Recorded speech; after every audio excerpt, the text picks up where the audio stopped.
Hello and welcome to your award-winning The Reasons I'm Broke podcast, bringing you the reasons we're broke every single week through news and headlines ranging from comics, movies, TV, video games, and more. I'm Daniel, and your co-host this week, straight out of Lazy Gaming Guys, is Julian. Welcome back, Julian. Hello, everybody. I'm back again here to rant and give my opinions on whatever topics that we bring up. And apparently slowly take over the show, as you have alluded to over the months. Well, it's a slow process. Eventually, everyone will see my point of view is better.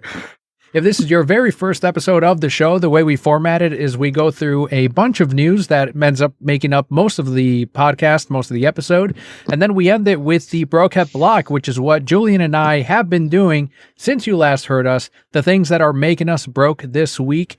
And today we've got tons of video game and, believe it or not, Disney news. So let's jump right in and explore sector number 526.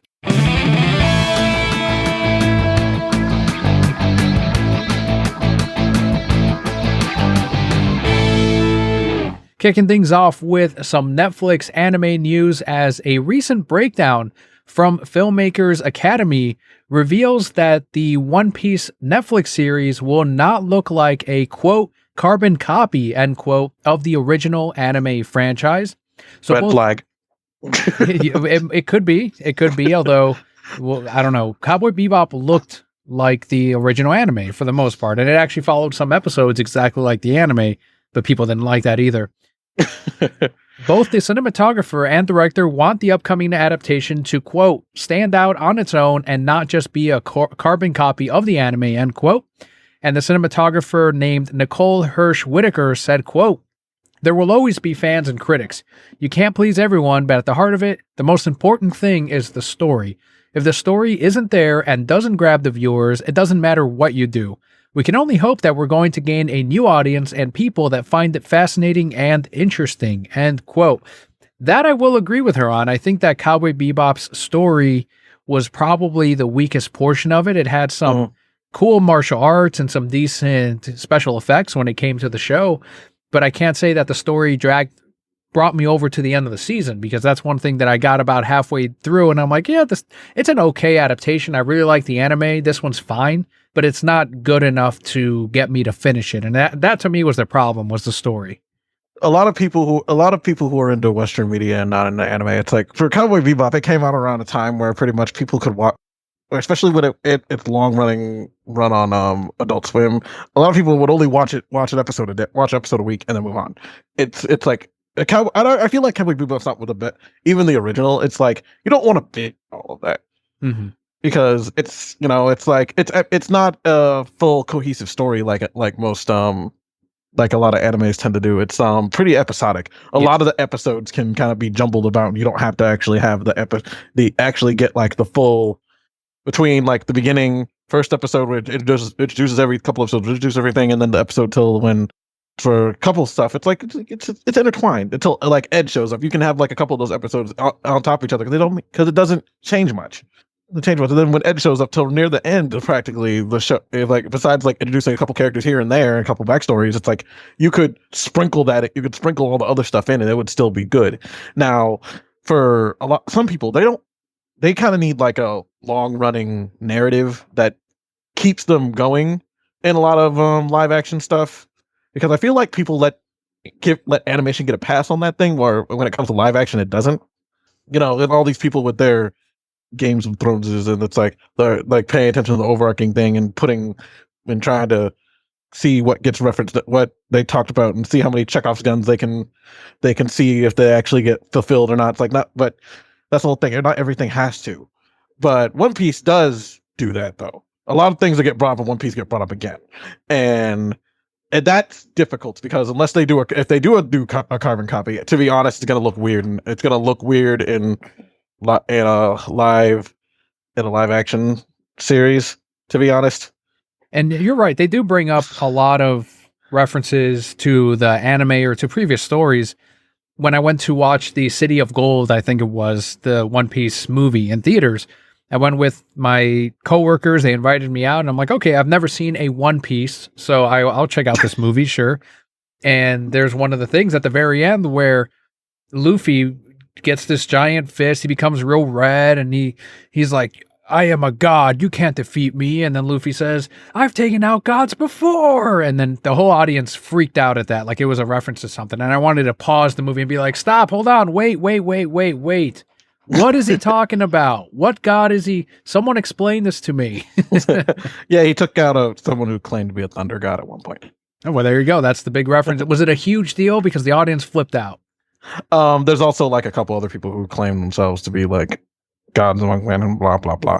It's like it's like that's interesting. And everybody's good when it comes to anime movies. Whenever so a character says something hype, people always get that way. Freaking, they did the same thing when me and my friends went and saw the Dragon Ball superhero movie. It was like Piccolo said something cool, and everyone's like, yeah. It's like he referenced something. It's like I understood that reference. Everyone loves it when they reference stuff. Nicole Hirsch Whitaker, I think that's her name, how her name is pronounced. It's like you can't, it's like they're all, it's true. They're always going to be fans and critics of whatever stuff. I remember one time me and Scott were, when I was visiting Florida, me and Scott were bored at a convention or at Disney or something. It was just two of us. And we decided to watch the Bleach live action movie that they did in Japan. Yeah. And it wasn't it tried to be a little too anime. And it kind of just was dumb, and it felt dumb. Really? So even when they do it almost exactly like an anime, it doesn't work. And if you do it too different than the anime, then it can't work either. Yeah, you can't. Well, because that's the thing. You can't please. There's no pleasing everybody. And then also the way they told some of the plot was kind of dumb. But it's kind of dumb. It's like, why does Ichigo not have orange hair? That's like the point to the whole thing of like, he's a delinquent, he has orange hair. Why does he not have orange hair in this? He's black hair. It's like so stupid. It's like, if the actor's not going to wear a wig, this isn't Jennifer Lawrence. Jennifer Lawrence and freaking X-Men. Make the motherfucker wear a wig. I doubt he's that big that he's like Jennifer Lawrence. Like, I don't want to be. I'm gonna have the whole movie rewritten because I don't want to wear blue makeup and a blue wig the entire movie, and an orange wig the entire movie. It's like no. This is some random small anime shiz. All they have to do technically is make it about an eccentric teenage boy who's practically who practically acts like a man, still acts like a child.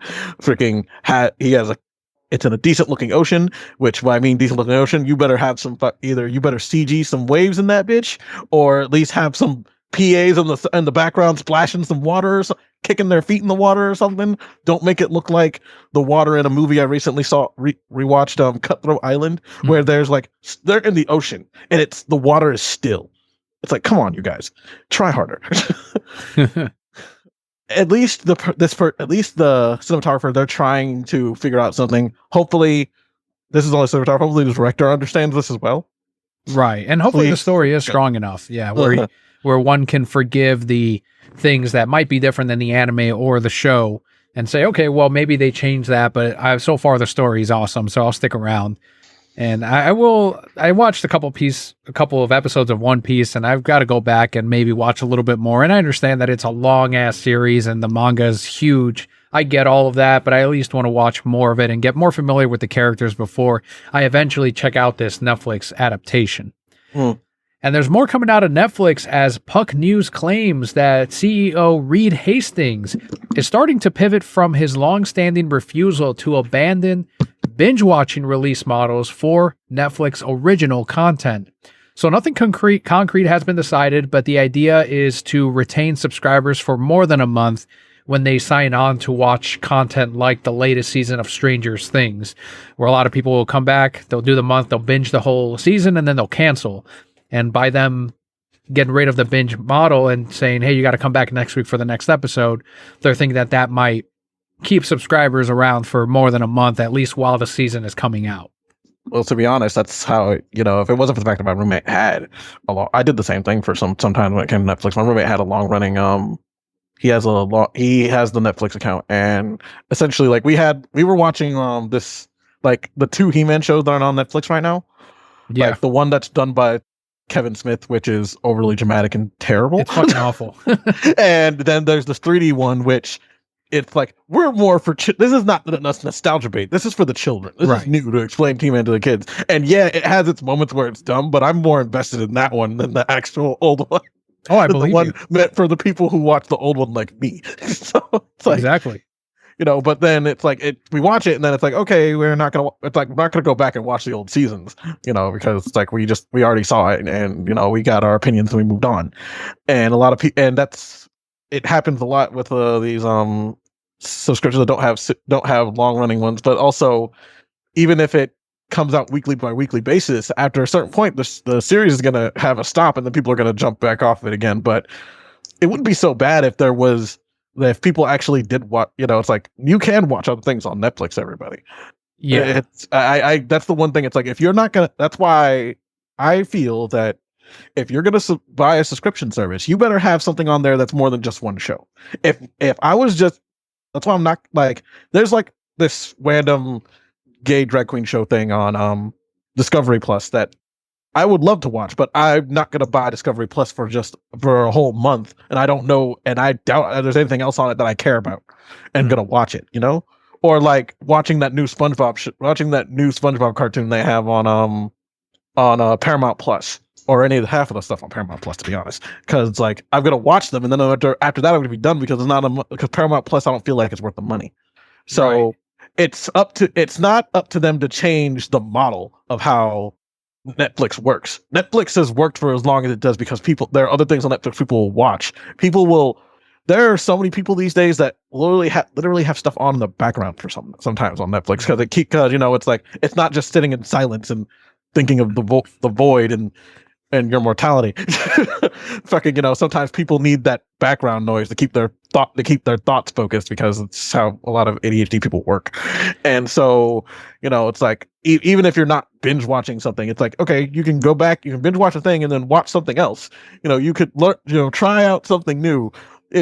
But new is difficult, new is strange. And then when you're spending $15 a month on it, I get it. And that's why it's like if Netflix has plenty of other things. Netflix shouldn't be the ones who should be considering this whole thing. Netflix is fine. Other subscription services need to be reconsidered. This like you only have a couple shows that people care about. Maybe you should reconsider this whole monthly subscription service and then do the insidious thing, which we know what most of them want to do, make everybody pay for individual pieces of it.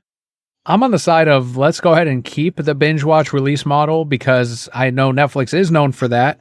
A lot of other streaming services don't do the binge model. They'll say you got to come back next week and they'll let their shows or episodes go on long like that. I know HBO Max doesn't just put everything out that's new. You got to come back each week. Paramount Plus, I think, also didn't do a binge release model for Halo, for example. They released a new episode each week, and they started off with 3, I think, episodes, so you can jump right in. Now, hopefully, if they end up moving away from the binge model, hopefully their shows are entertaining enough to keep people coming back each week, because I know for me as a parent and someone who is limited on time, I might start a show and then next week it's like, all right, I'll wait till next week's episode, and then I forget, and then suddenly it's like, oh shit, I never even finished that show, which means and then it means less viewership over time for that particular show. So I think if they move away from that, they're going to have to adjust their metrics as well to don't expect as many people to watch through the whole season if you're not making the whole season available during its initial run. Mm-hmm. The only time I actually would argue with the binge watch release model is for when they get current running anime. They get the license to show a current running anime, and then they'll hold on to it for literally the months while it's airing, and then even a month, and then the month after it's already stopped airing, they finally release it in its entirety. Now, anime fans work on a completely different thing. They will sit there and go through the week by week thing because that's how anime fans work.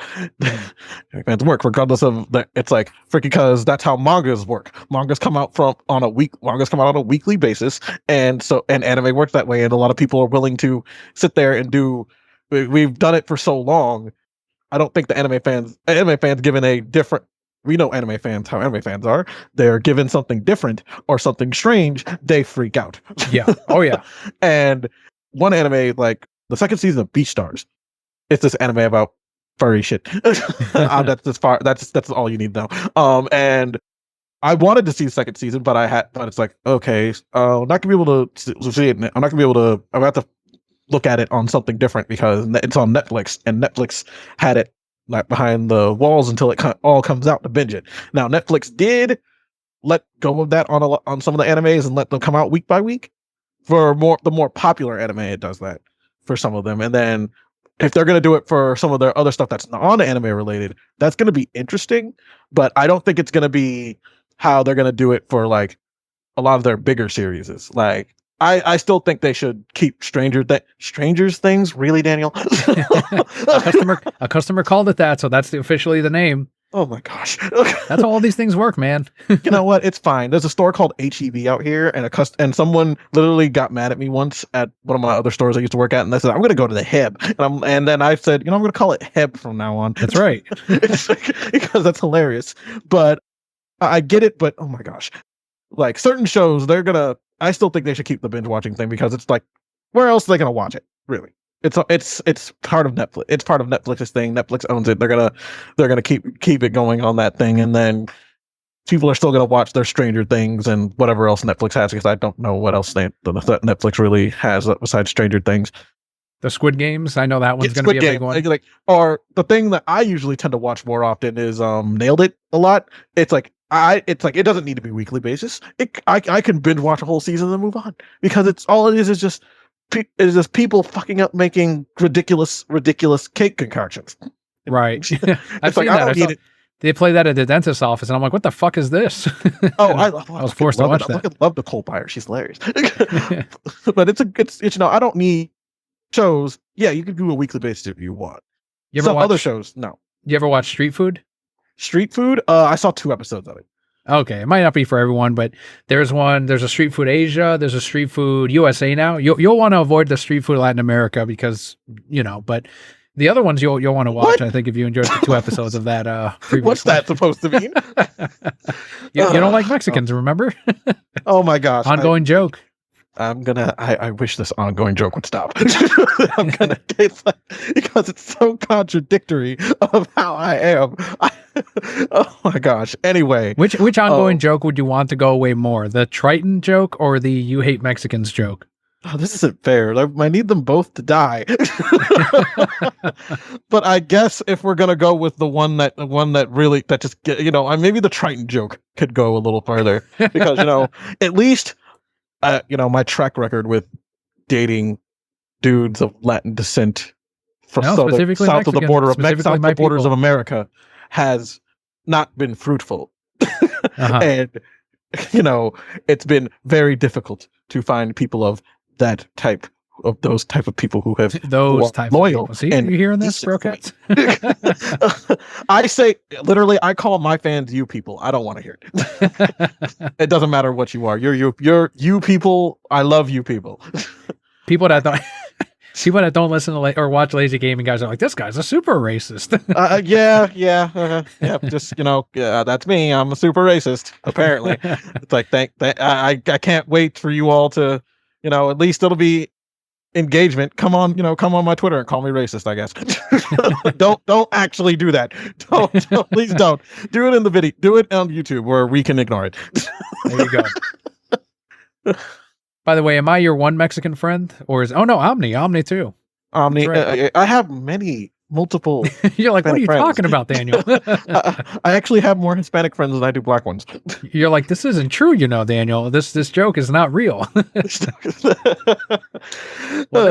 This next news story kicks off our Disney Plus, or I guess Disney D23 news, which we do have a good amount of before we get into the Nintendo Direct. And this one's not a huge thing, but I know some collectors out there will want to know about this if you don't already. Marvel is celebrating Spider-Man's 60th anniversary, and Mickey Mouse joined the party in 2 limited special edition variant covers to the recent Amazing Fantasy number 1000. So anyone at Disney's D23 Expo who attended the Marvel Comics Celebrating 60 Years of the Amazing Spider-Man panel with Marvel's executive editor Nick Lowe, editor-in-chief C.B. Cebulski, anyone that went to that panel received both comic book variants, and they also had the opportunity to get them signed by Lowe, Cebulski, and the artists Zeb Wells and Humberto Ramos. And D23 took place September 9th through the 11th in Anaheim, California. So if you are looking for a copy, they're probably up on eBay. If you don't mind paying eBay prices for a cover that has Spider-Man, Mickey Mouse, and gang all on the cover, then there's your opportunity to get this exclusive D23 Expo comic book. So we're already seeing some, I think this might be the second or third Marvel comic book with Mickey on the cover with the Spider-Man characters, which is pretty special, I guess, if you're really into Disney. Maybe did they put Disneyland in the background of it, because that feels like it's the only appropriate place for that to happen. I think they ended up having him in Spider-Man's apartment or something because it's celebrating Spider-Man's actual anniversary or whatever. Yeah. Oh, Disney. Oh, Disney. You're getting away with a lot of things. You're doing a lot of things recently. This one, I don't care too much about, because it's like, haha, look, it's a Marvel comic book. Look, we're having D23 and we're talking about Marvel stuff, and hey, we own Marvel. Did you own we know Marvel? We own Marvel. We'll never let you forget it. We'll never let you forget how much of your childhood we own, people. So I'm looking at both the variants, and they did one for both Marvel and Disney. Remember, they got two variants on this one, anyone that was lucky enough to attend. But the Humberto Ramos one is in the Marvel offices. So it's got the Avengers, and then it has Mickey Mouse with a 60th birthday cake, and he's presenting it to Spider-Man. And then the Disney 100 Amazing Fantasy 1000 variant is in the Disney Animators office, and Spider-Man is bringing a 100-year anniversary cake that says Disney on it to Mickey and his gang. And Donald's pissed off about it for some reason. Oh, because Daisy's giving googly eyes to Spider-Man, and Donald's pissed off about it. Oh, I see. Yeah, one Disney Animators offices. You mean those clothes collecting dust rooms that they use to hold old computer parts? Yeah, it should now be just endless computers, shouldn't it? Yep. And like maybe a desk with one person doing like actual by hand concept drawing still. Yeah. Did you know that a whole section of freaking Hollywood studios used to have people you actually see people doing animation, making animation cells before they closed it down and demolished it and turned it into Toy Story Land? I did not know. I went on that ride where you got to draw the characters with the animators. And at the time I was working at Disney, I was also one of the animators for Disney Quest, where I would teach the class on how to draw Mickey, Donald, Goofy, Pluto, and Minnie. I remember that place. So I went there and I was like, oh yeah, these are new characters to learn how to draw. I think it was like Stitch and some others. But yeah, they had people down there supposedly making. I didn't know they got rid of it all though. So that's where Toy Story Land went, because I was wondering what part of Hollywood Studios they put all that in. Mm-hmm. That's essentially because it's the area right next to the Little Mermaid show and the Walt's One Man Dream show, and pretty much that area was where it was. My sister actually told me about how she saw that room. She saw that room back when they had their studio tour thing there, and how like it used to take like all day. It used to take a good chunk of your day, because you would do that, and then they take you off the tram. They kick you off the tram, have you look at other stuff, and then put you back on the tram, and then kick you, and then do other stuff, and they kick you back off it, and then make you start walking through like studios where they shot like the Alice in Wonderland show from the 90s, or a small area where they taught you about, where they had George Lucas talk about like effects and junk, and the freaking Honey I Shrunk the Kids people talk about stuff, because Honey I Shrunk the Kids was really popular around the time when MGM Studios, when it was called, first came out. It's like, it sounded interesting, but then like when I was younger, you would just walk through you would just go through you would pretty much be in the background of the rooms. You would see like people actually working in there, and then it was behind glass, so they couldn't hear us. Or it would be muffled, and then you just move on and go meet Mickey or whatever, and then you leave. So there you go, inaccurate variants to this Amazing Fantasy number 1000. Something else that they showed off at D23 was the trailer to Hocus Pocus 2, which is releasing on September 30th on Disney Plus exclusively.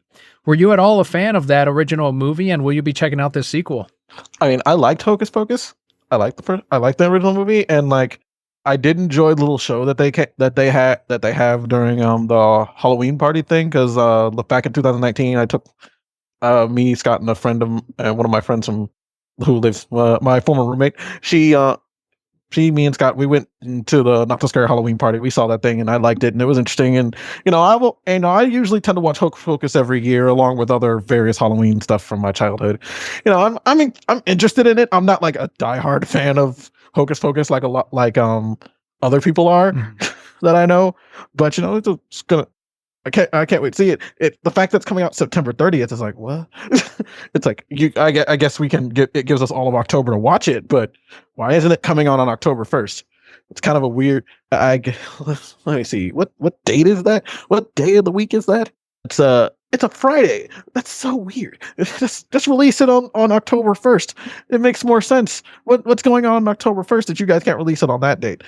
I guess they wanted to release it on a weekend just to get more viewership and spike the numbers, or they wanted a spike in numbers in September to meet demand for, oh, look at our viewership this month. I don't know. It could be a number of things, but it is coming. It will be here on September 30th. And Doug Jones is coming back to play Billy the Zombie. I love Doug Jones. I've met him a few times. Kelly and I have, and he's the nicest guy at conventions. He will give you a hug. And he's great. I really like Doug Jones, and I was really happy to see him in that trailer. I had to look it up. I'm like, is it Doug Jones, or did they replace him? Nope, he came back to play Billy the Zombie. I remember Bill. He's neat. He's really cool. They don't reference him in the theme park stuff, though. They really should. But it's a zombie, so unfortunately, they're not going to reference him because zombies scary. Yeah. And more during D23 as Disney revealed our first look at The Little Mermaid. It is a remake to the 1989 animated movie. A lot of current controversy behind this one.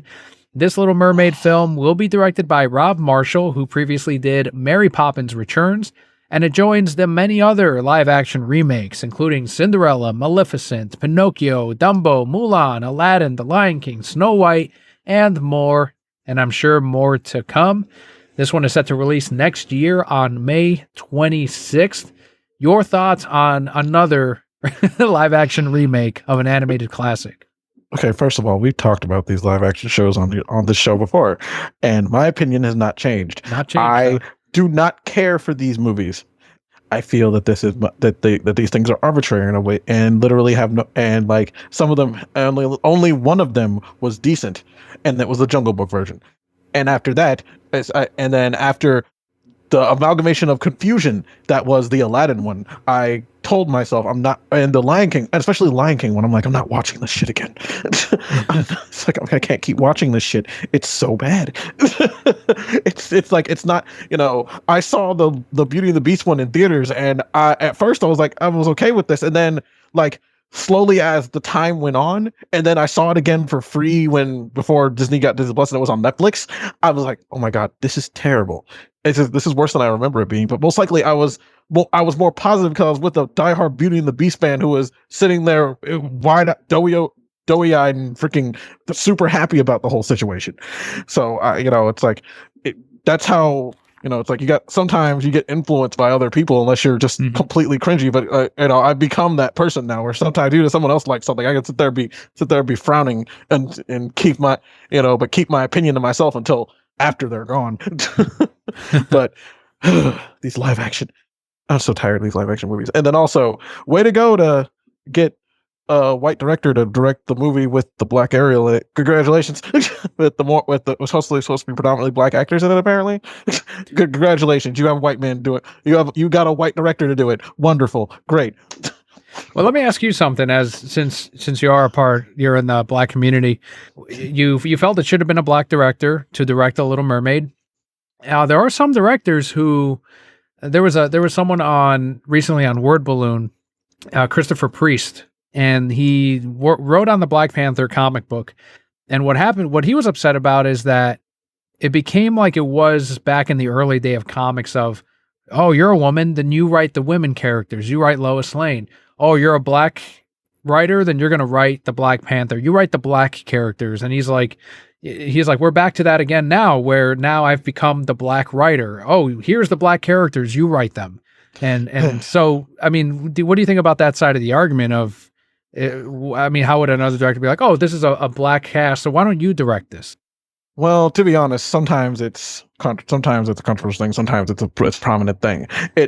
technically, I shouldn't really be mad about that. I feel like that's just me looking for something to be angry about at this point. Now that I think about it, but Do you care at all that? Well, let's say the other controversial thing. Do you think that is there any problem at all with the fact that they changed the Little Mermaid's characters to black characters, a black Triton, not really. possibly? Not really. Well, not really, because it's freaking underwater fish people. They could be they could be green. They could be painted green for all. They could be painted green and look like freaking and have razor sharp and randomly have razor sharp teeth and people, or they could be fucking like half furries and people, and there'd be people who bitch, people who bitch complain about the changes because it's like the people who freaking say why don't they like people who say why don't they get Paige O'Hara to be freaking Belle in the live action Beauty and the Beast movie. It's like, have you seen Paige O'Hara? She old. She old. She kind of chunk. She got a chunk. It's like it's not bad. It's not like bad, but it's like it's not even when she sings. Even when Paige O'Hara sings like current Beauty and the Beast songs, like if she sang it right now, her pitch would be totally different because she can't get that, she can't do that young octave anymore. It's like we've got technology to make people look younger, just like in The Irishman with Robert De Niro. We've got the tech. Yeah, but it's so uncanny though. When they do it, it's uncanny as fuck. Remember, it's like when they freaking younged up. I know this. I should feel bad. The dude who plays Luke Skywalker. My brain is, but yeah, it's like talking about Mark Hamill. Mark Hamill. It's like we younged him up for when he showed up in The Mandalorian, and it looks fucking weird. Or like when they did it in Rogue One, when they freaking had a CG version of that one old guy who's dead. It's like, whoa. Like, whoa, why are we doing this? Why are we doing this? But to be honest, I've seen the trailer for this movie. It looks all right.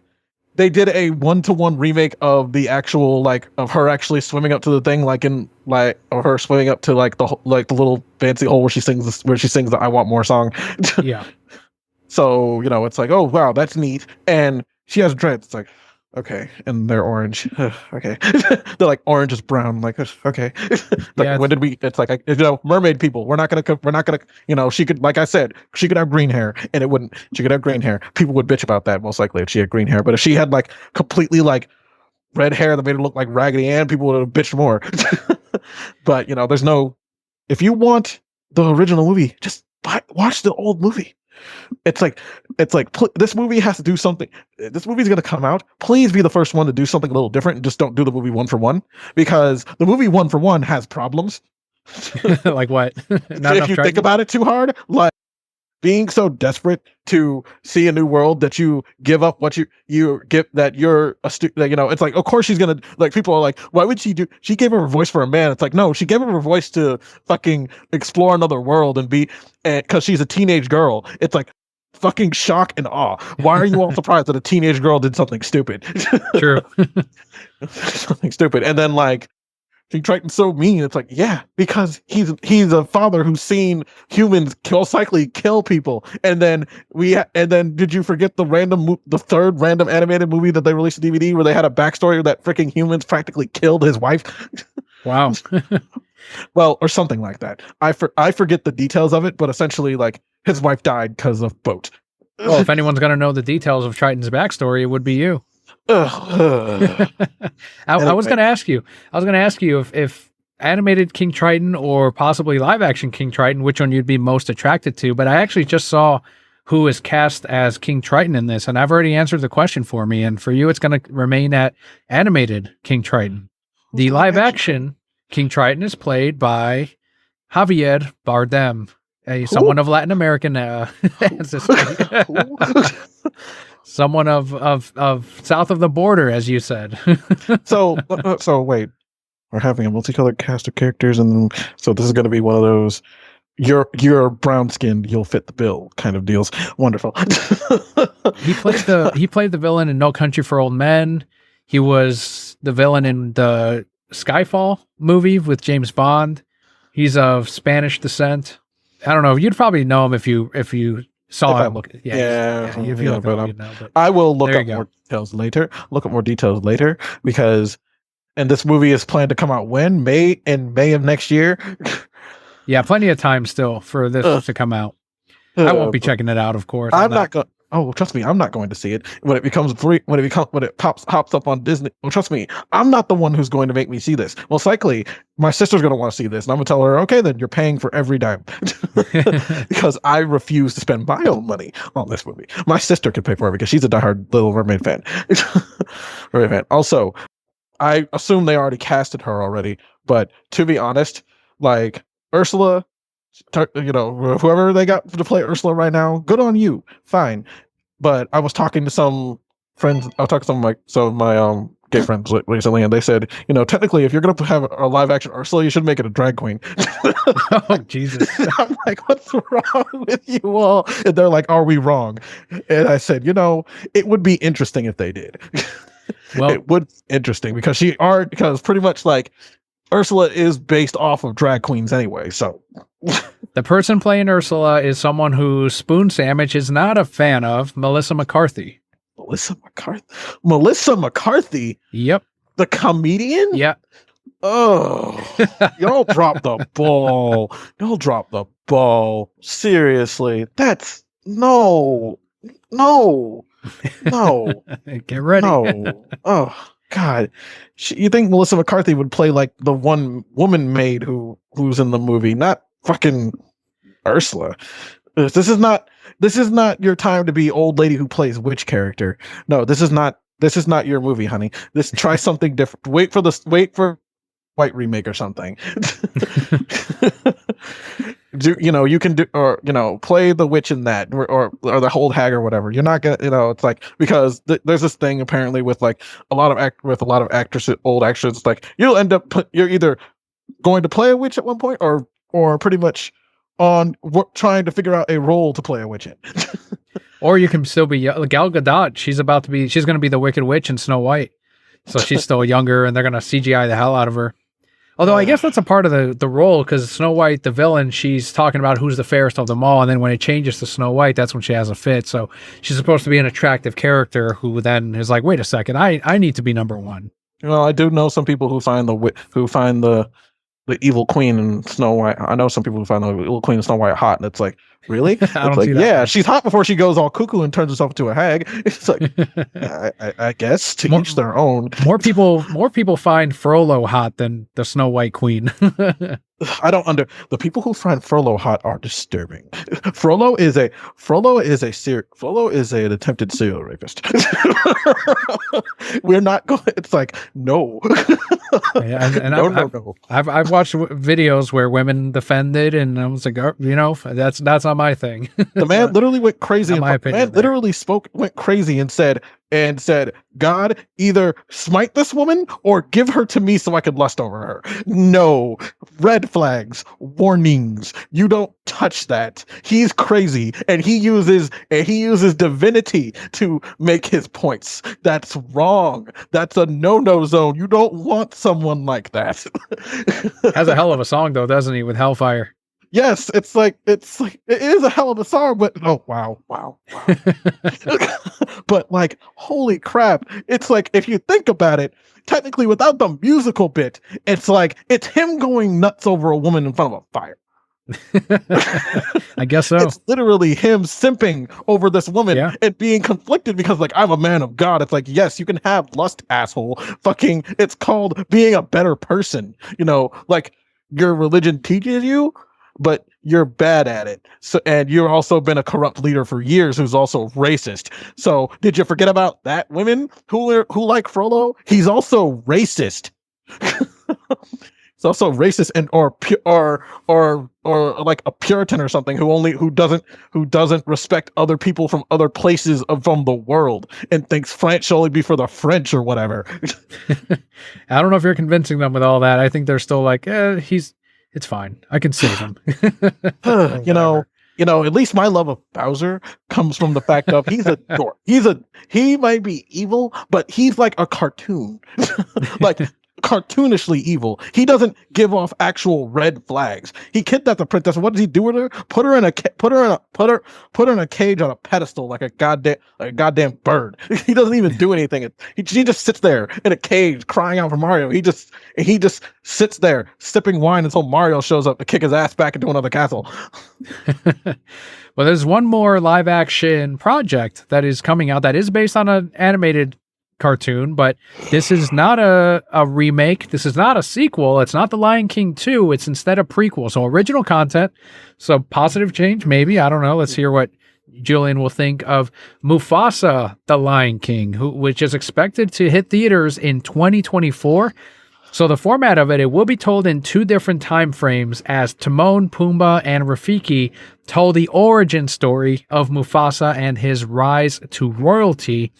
James Earl Jones, the infamous voice of Mufasa, will not be returning for this film. Instead, Mufasa will be played by Aaron Pierre, who was previously in the Krypton show. What do you think, Julian? Okay, one good thing, of course they're not going to have James Earl Jones provide a voice. I'm surprised James Earl Jones could voice anything. That man's on his way out. He's freaking he's old. He's old. Let's stop relying on James Earl Jones to play a character he has to play. He's been playing for the last 30 years. Please let the man rest. He didn't need to be in that live action movie, and because everybody else got replaced but him. It's like, why? There's no point for that. There's no point to that. Also, he's been playing King essentially his character as Mufasa is a less jokey version of King Joffrey from freaking Coming to America. Let's all be real here. That's why he got that role in the first place. Like, they saw him one of the people at Disney saw him in Coming to America and said, "Let's make him the king. He sounds so regal." You don't think it was from his voice, like in Star Wars and all that? That's actually, so you might, yeah, I mean, that makes a lot more sense. No. People think it's because Star Wars. No. I think it's because someone saw Coming to America, which came out in '87, and then the movie, right. And then Lion King didn't come out till '93 or '92. Think about it. Makes a lot of sense, man. It does. Makes sense. Makes sense. He's a king in that. He's loud. He's boisterous. Come on, let's be real. Secondly, why is it okay? So one, Rafiki telling the story makes sense. Why is Timon and Pumbaa telling the story? Timon and Pumbaa don't know shit about Mufasa. Because you need comedic fucking shit, I guess. Most likely anything they learned about Mufasa would have been from Simba's point of view. Sure. Technically, this should be tale of Rafiki and Simba, and maybe like Simba's mother, who's still alive at the end of the movie or something, talking about Mufasa. Yes, this should be Simba, Sarabi, and Rafiki telling the story, not freaking Timon and Pumbaa. Why? And one, if this is the live action version, are we getting the live action versions? Are we getting the live action versions of those 3 characters? Because I'm sorry, the person who was Timon in the live action, it's like, no, Billy Inger, I think his name is. It's like that. It's like no. We're not gonna have him tell the story of freaking Mufasa, because he is that angry gay dude who hates everything, and it's like, no. And the fact that he was even in the Lion King acting like that's why his performance in Lion King was kind of bad, because he's acting like a character he wouldn't usually play. So, but it's like we had Nathan Lane. He was a prominent gay person. Let's have a more recent prominent gay person play Timon. It makes it. It's still it's funny.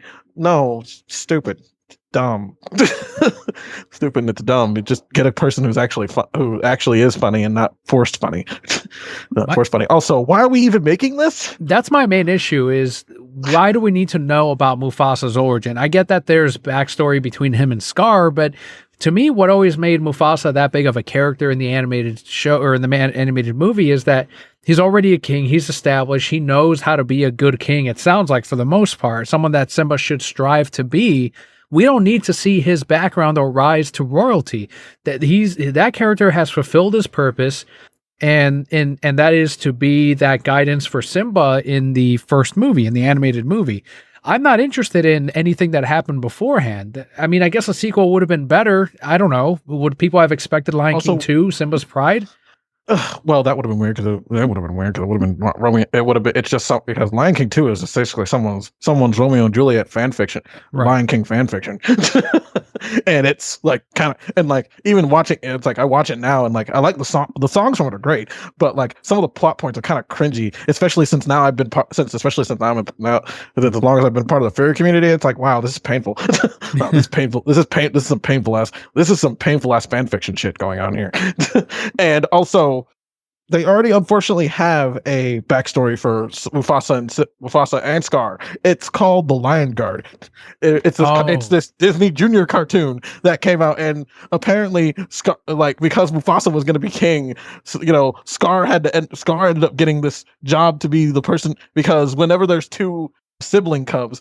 One of them ends up being the royalty, and the other one ends up being being like the guardian of the Pride Lands or some shit. And in that show, Scar gets seduced to evil by this clearly other gay evil lion, which is hilarious because I talked to Scott about this. He saw it too, and we're like, this dude's gay as fuck. It's like Scar got seduced. It's like literally he got seduced by a gay lion and fucking. It's back on everyone because he wanted to tap some old man ass. It's fucking hilarious. You know what? I want to see this remake now. If they do this remake, it's like, are they gonna because apparently freaking if you're in the deep Lion King lore fandom, which I delved into for a small bit of time before I said these people are weird. Apparently, they treat a lot of people who watch Lion Guard treat it as canon because it's the only thing and then they even reference the sequel in it, and even the 1.5 movie with some of the random bullshit they put in there that nobody cares about. We'll make a prequel, and then why is it live? Why is it live? Why? It's like, is it going to be live? Like, wait, is this live technically like the other one where it's CG animals? Yeah. Except like some shit in the background, except for some like establishing shots in the background with fucking random African animals and shit. Same technology, man. It's gonna be so ugly. It's gonna be so ugly. I'm gonna hate it. Gonna hate it because all the CG animals things. It was okay, but like sometimes it was like, ugh, this is too dramatic. And why is Beyonce here? And is Beyonce in this movie? It's like I feel like they got it because they get someone to have her sing a song in it, and it's like who else are we gonna? It's like Beyonce owed someone at Disney a favor, and then she had to pay on it because it's like, and it's oh my god, this is this. I'm a big fan of Lion King, if you couldn't tell, and this makes me mad. Oh yeah, this makes me mad. Lion King was my first Disney movie I ever saw in theaters. That's a big one. Yeah, it's one I rewatched a ton of times with my brother, and I really liked it as a kid. But I had the right person on for this week, and D23 coming out, and you being a big Disney fan, and it ended up working out. That kind of wraps up the D23 portion of things this week, but we do have some Warner Brothers stuff, Warner Brothers Discovery, as yet again, the Batgirl news does not stop coming. I know websites must get a lot of clicks for it, but this time, the CFO for WBD, Gunnar Weidenfels, defended the company's controversial decision to cancel its Batgirl movie instead of releasing it in theaters and or on HBO Max. He said, quote, "Clearly the course corrections, making changes quickly where we don't agree with the track that Warner Media was on, that took a lot of courage and execution early.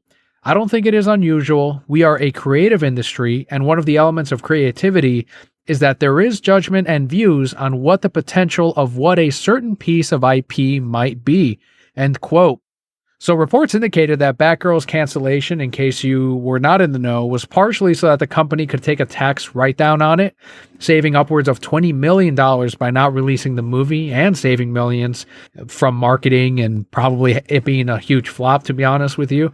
The film was cited as being, quote, irredeemable, end quote.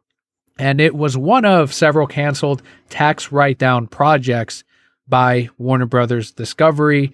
So this is good. I like that one of the CFOs came out and defended this decision, but it's because it seems like everyone had this false outrage over this movie that honestly more people had outrage for the Batgirl cancellation than would have actually been in theaters or on HBO Max watching it. what they should keep their rage for is all the animation projects that HBO that Warner Bros. Discovery had bought for HBO Max and everything, and sold outright and canceled outright, because that's the actual controversy, because that shit because a lot of animation projects and studios just pretty much lost funding and jobs because of Warner Bros. Discovery kind of just being like, we don't want to pay for this shit anymore, instead of the Batgirl movie start complaining about this. Which, it's back to the Batgirl movie thing. One, Warner Bros. Discovery has been making a lot of bad decisions lately, besides just the animation thing. I feel like this whole merger between them, this whole merger's been like bad from the word go, because both of them are broke, and they decided, let's be together and try and make some money. And now they're like, and pretty much all they've done to make money is slash projects. Well, here's the thing, Julian. These are not bad decisions by Warner Brothers Discovery. These are bad decisions by the old regime at Warner Brothers. They're the ones who spent they spent $90 million on a Batgirl movie. They spent millions more on Scooby-Doo 2 and all these other animated projects that are getting canceled. So don't blame Warner Brothers Discovery for making the financial decision of, what the fuck? Why were they funding this? They don't have money to make this. Cancel them. Let's save money. That's the old regime's problem. That's their fault. It's not Warner Brothers Discovery to say, oh, well, let's do right and release them and lose even more millions. It's like, no, save the fucking money and undo the mistakes that the old regime made. Yeah, well, some of the things I'm not really too keen of. Like, they did cancel some of the HBO Max shows they had going. Which, it's like, it's streaming services. Y'all barely. It's like, y'all know that most people who have HBO Max know, once something goes on HBO Max, it's gonna be, they have to watch it. They have to be a part of the get in the FOMO, or it's gonna be gone for the next 4 months, and then until it comes back. At this point, I'm surprised that there are still people pissed off by the Batgirl thing. I thought they let it. At this point, people would let it go, because it's like, these people are gonna do whatever they want with the stuff that they do, especially since they have to think. Especially since if there is a new guard that has to fix all the stuff that the old men guard ruined. Yeah, I get it. And I'm not dumb. Companies do this kind of shit. Companies do this stuff all the time to save money. Some of these projects, it's like, they're already like, the word go. You don't have to market it. You could just throw it on your streaming. You could have just, if it was already done and ready, you could have just threw it on the streaming service and moved on with your lives. Because it's like, it's not like you market everything that you put out in streaming. Well, they're not. They do put out some marketing on a lot of things. They include it in commercials. And also how, let's say you're working on Scoob 2, which was 90% done according to Paul Dini. So it's not yet finished. It still would take some work to finish it. But let's say it's like, all right, fine, we're going to release your project, but we're not going to advertise it, all right? We're going to release it. Like, people that worked on it are like, wait, why aren't you advertising it? I want people to watch this. So it's unfair to them, too. Mm-hmm. Yeah, that's the one thing about pretty much these streaming things. It's like, there's plenty of stuff on streaming services that I look at that I have not seen a single advertisement for. Most of it being animation, most of it being animation stuff. Because outside of Disney, a lot of other streaming companies don't give animation its fair due, and it sucks. Yeah. And it's because at least maybe with whoever new people are running this company now, maybe because since a lot of these people are people closer to our age who have been raised on cartoons and understand cartoons aren't just baby shit. Hopefully they actually will do something. Hopefully they'll actually, like, I don't know, find something else for them to do instead of like the projects they were working on. Hopefully. That's me being optimistic. It's just like the DC universe. I'm waiting for like these canceled projects and like the 3 movies that are coming out, 4 if you count Blue Beetle. So we got the Flash, Black Adam, Blue Beetle, and Shazam 2. I'm waiting for that nonsense to all just come out and be done with, because that's all still stuff from the old regime. Thankfully, they've canceled some of it, like Batgirl. I still hope they cancel Blue Beetle. And so far, it sounds like they're going to cancel Static Shock and all of those. Good, because they're not going to do well. Get rid of them. And let's see the projects that they want to make under the 10-year plan. That's what I'm waiting for. And that's the stuff that they're going to announce either supposedly next month, maybe, or definitely next year, because that's when they're going to have to start making these projects and putting them into motion. That's what I'm waiting for, when they actually start doing projects that Warner Brothers Discovery actually started and worked on from the ground up. And then the whole thing about them being part of Discovery, and Discovery on its own is like half of it's freaking just random reality stuff, half of it's random reality nonsense anyway. So I have no idea what the heck if they are using. Hopefully, they're not using a bunch of people from the Discovery part of it who make the worst part of television. So what? From the financial reports I saw, the one of the things that made Discovery very interested in buying up Warner Brothers from AT&T, or at least having a stake in it, is that their demographic for Discovery Plus is an older audience and a lot of women. HGTV especially is huge with them. They make a lot of money on very cheaply produced shows. They're very profitable. But they said they didn't have the younger and older male audience, and that's what HBO has. HBO attracts a lot of that between DC and then the HBO shows. You get your male demographic. So that's why they're like, okay, we're missing this other part of the market. We'll buy this up. And then next summer, when they merge Discovery Plus with HBO Max into one service, they will have offerings for both the male and female audience all in one go. So that's their plan. As long as they don't have the part of freaking the Discovery who runs TLC doing any decision making, because TLC is because the channel, because the Learning Channel, which stopped being Learning Channel back in the year 2000, freaking is just trash TV of horrible things like toddlers and tiaras and crap like that. Hopefully they don't. Old people love that shit, man. I don't know why. It's children being exploited. Well, let's see when another 50 years, and we'll see if you love that show too. No, no. Someone's gonna look at me weird because I look. So most likely, someone's gonna look back at some of the boob animes that people that came out these days. Like, why do you all like this stuff? Why do you all like this stuff? But we all know boob anime is never gonna die. Well, we'll be sure to cover more of Warner Brothers Discovery's financial decisions in future episodes. We've got some Halo news. Microsoft's Halo, as longtime boss and studio head of 343 Industries, Bonnie Ross, has announced that she'll soon be leaving the company. This is something that Maceo put up in our Discord. When 343 Industries was first established back in 2007, Ross was placed in charge of the studio to help oversee the Halo series moving forward. And she said, quote, "Well, I had hoped to stay with Halo until we released the winter update. I am letting you know I will be leaving 343 and attending to a family medical issue.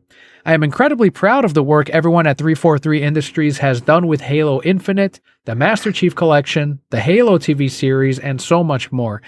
It has been an honor to serve alongside the team for the last 15 years and be part of a universe that I love.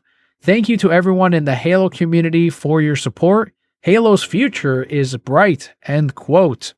So this move also comes at a time when Halo Infinite has been under a little bit of fire from fans, as the new updates and additional content for the game have been a little bit slower to arrive, which could be maybe there is a medical family issue, but I know generally when people step down, it's usually during a time when things aren't the greatest.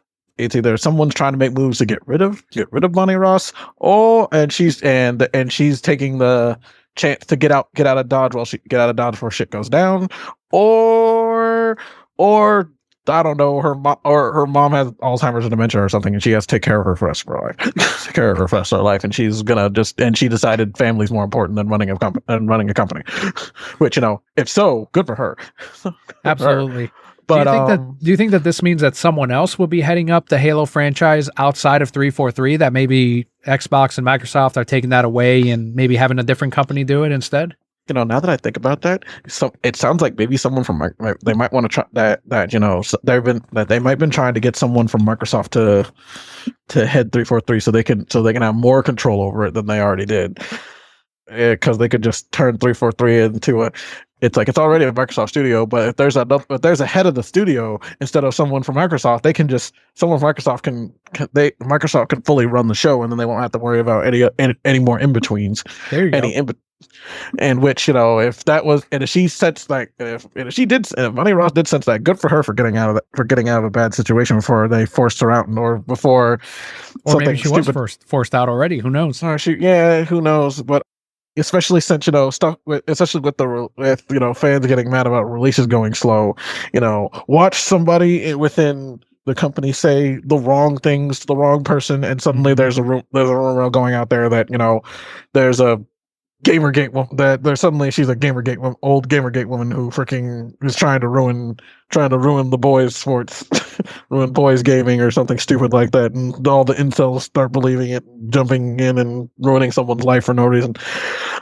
Could be. Well, I hear great things about Halo Infinite. Otherwise, it is available on Microsoft's Game Pass and on Microsoft systems. And I do also believe, absolutely, Halo's future is bright. I'm also looking forward to Microsoft's Halo show Season 2 coming out, and that one did get greenlit. So, I'm feeling very optimistic about Microsoft's Halo. Good for you. I hope it makes dividends for you. me and Microsoft, yeah, love it. Every quarter, I get paid to shill. Absolutely. And Nintendo Direct, this came up as September 22's highlights. So there was a lot of third-party stuff, which Julian may mention as we continue on. It kind of depends on some of the games that maybe weren't included on here. But otherwise, I did go through and comb through some of the bigger hits for this latest Nintendo Direct. And the first one comes with the official title for the Breath of the Wild sequel. It's called The Legend of Zelda: Tears of the Kingdom.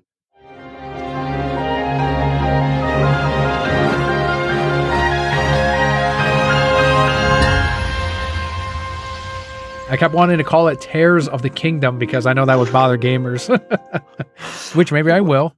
And it could be Tears. Is it Tears of the Kingdom? See, that's the whole thing that people are kind of like wondering wondering if that's what it is. It Tears or Tears. They didn't say which one it is. Because either one makes sense.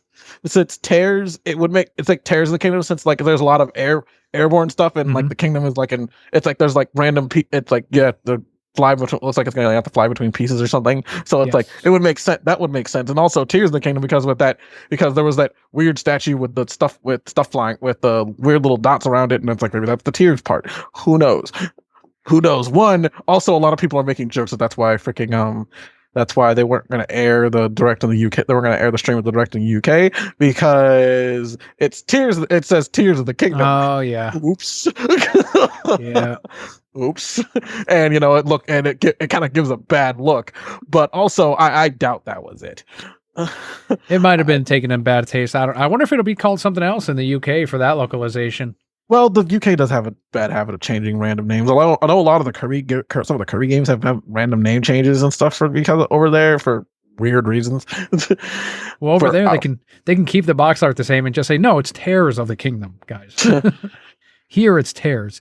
So, in addition to the vast lands of Hyrule, you mentioned already that the latest entry is going to take you into the skies as well, into that expanded world, and it is set to release May 12th, 2023. I was talking to Bobby about this earlier today. He thinks it's probably going to get delayed. And I think so too. That wouldn't be a huge surprise, right? It's Zelda. Yeah, it's Zelda. Zelda gets delayed a lot. That's what happens with Zelda. Freaking Breath of the Wild was coming out, like in 2013 or something? Yep. They 2014, 15. Oh, no. Breath of the Wild, they announced it back in like 2013 or something. Really? That long ago? I know, I might be wrong. It might have been later than that, but they announced it like a while. It took a while for it to come out before it actually came out in 2007, 18. Like whenever the Switch came out. But it took forever for that to come out. Everybody's pretty much like thinking Nintendo's going to delay this because I totally forgot that they set a release date on it. I thought it was they were going to try and have it come out sometime next year, but then I still thought it was going to be delayed regardless. One good thing about this, though, is it does seem to use all of the assets from Breath of the Wild. So much like Majora's Mask, they can at least have production go by quicker because they can just build upon what they already have, very much like they also did with Super Mario Galaxy 2. And I feel like that unless Nintendo really is going to come out with this, people are like, this is going to make the Switch chug. And I said, well, that's what you all get for playing it wireless. We're trying to play crazy games like this wirelessly. This might be one of those. You need to put you need to put that bitch on the dock and play it on the dock so you can actually get some graphical quality on that. Absolutely, it could be, or we'll get an updated Switch right around then. Nah, that's what a lot of people are thinking. We might get an updated Switch coming out. So they're going to announce an updated Switch around that time next year. Absolutely. And then they're gonna like re-release it for that or something if they don't delay it outright, just so they can release it around that time, because that's technically why that was the reason for the last delay of Breath of the Wild. They said, well, we're making this new system anyway, we might as well delay it for that one. and released them on both. Since we've already considered the Wii U practically dead, because even though we can't just let it, you just can't kill it outright. No one's buying this thing because maybe we shouldn't make a game system that requires you to hold a touchpad thingy and use that, and require you to put some kind of gameplay that requires you to use the touchpad thingy and this actual system and whatever's on the screen at the same time. It's like it was a good gimmick for some games, but you don't have to do it for everything. Thank God you learned that with the 3D when you learned that by the time 3DS came out, or you would have been fucked. Did you end up liking Breath of the Wild? And is this one you're going to be getting on day one? Well, because of Breath of the Wild, I played it, I beat it, and then I never touched it again.